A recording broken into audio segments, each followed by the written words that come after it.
अजीज तलबा, आज हम 10th क्लास की केमिस्ट्री का जो फर्स्ट चैप्टर है, चैप्टर नंबर 9, उसका टॉपिक है लॉ ऑफ मास एक्शन। उसके बारे में हम जानने की कोशिश करें। 1869 में 1869 में दो साइंटिस्ट गोल्डबर्ग और वेक ने ये लॉ पेश किया। लॉ ऑफ मास एक्शन के बारे में जानने से पहले हमें पता होना चाहिए कि एक्टिव मास क्या होता है।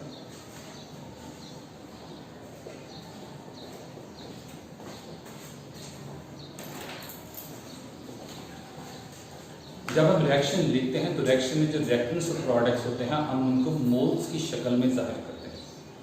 उनकी जो मोलर कंसंट्रेशन होती है हम उसको एक्टिव मास कहते हैं। एक्टिव मास में आपको तो रिएक्टेंट्स प्रोडक्ट्स हम उसको स्केल ब्रैकेट्स की सूरत में लिखते हैं।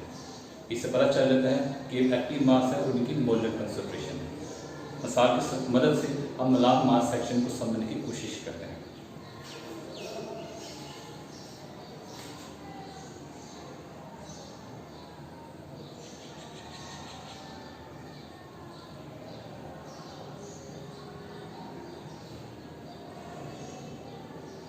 ये हमने जनरल रिएक्शन लिख दी है। अब इस रिएक्शन को अगर थोड़ा गौर से देखें, ये हमारे पास रिएक्टेंट्स है, ये हमारे पास प्रोडक्ट्स है। अब रिएक्टेंट्स पे हमारा फॉरवर्ड रिएक्शन डिपेंड करेगा और प्रोडक्ट्स के ऊपर हमारा रिवर्स रिएक्शन डिपेंड करेगा। तो हम इसको दूसरे लेवल तीसरा कह सकते हैं कि rate of forward reaction is directly proportional to active mass of reactants.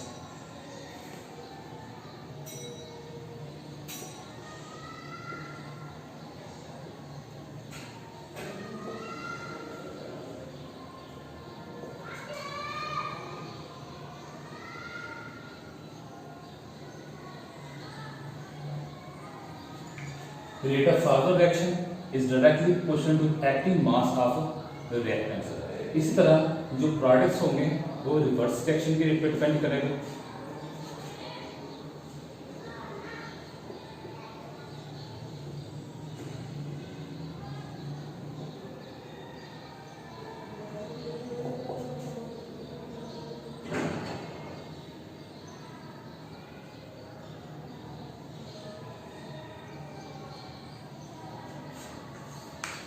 अभी दरमियान में कांस्टेंट ऑफ प्रोपोर्शनैलिटी। अब हम इस प्रोपोर्शनैलिटी को खत्म करेंगे तो उसके जगह हमें कांस्टेंट लगाना पड़ेगा फॉरवर्ड रिएक्शन का और रिवर्स रिएक्शन का। तो ये हमारा जो स्टेटमेंट है इसकी थोड़ी सी चेंज होती है। रेट ऑफ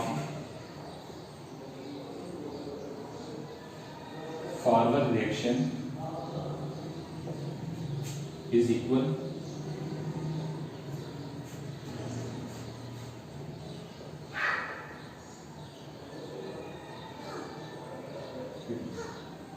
इस तरह अगर तो रिवर्स रिएक्शन का रेट है, प्रोपोर्शनैलिटी साइन है, अगर हम उसको खत्म करेंगे तो वो भी इस फॉर्म में आएगा।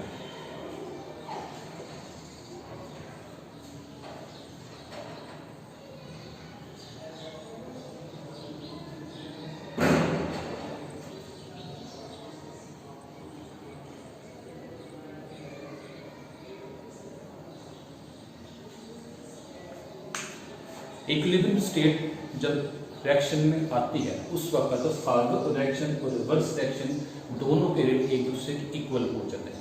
अब जब दोनों रेट एक दूसरे के इक्वल होंगे तो ये जो हमारा रिलेशन है ये थोड़ा सा चेंज हो जाएगा। आइए देखते हैं कैसे चेंज होगा।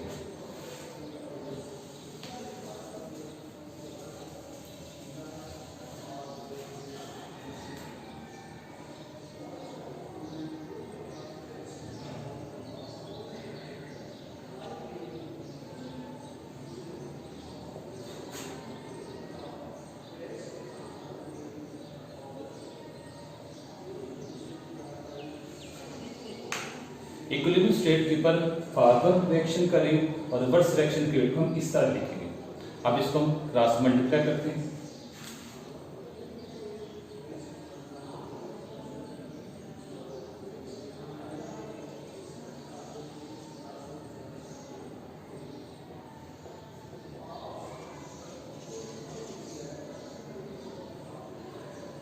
अब ये जो फॉरवर्ड रिएक्शन के कांस्टेंट और रिवर्स रिएक्शन के कांस्टेंट में जो रेशियो है, इस रेशियो को अगर हम थोड़ा सिंपलीफाई करें तो हम इसको लिखेंगे केसी। केसी mean equilibrium constant expression.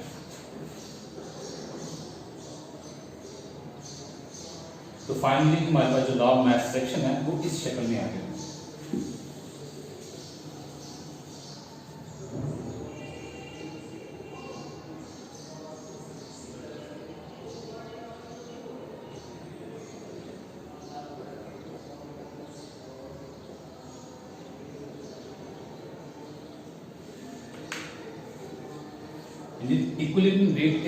Equilibrium constant expression is equal to the ratio between the products and the coefficients raised to the power and reactants and coefficient raised to the power।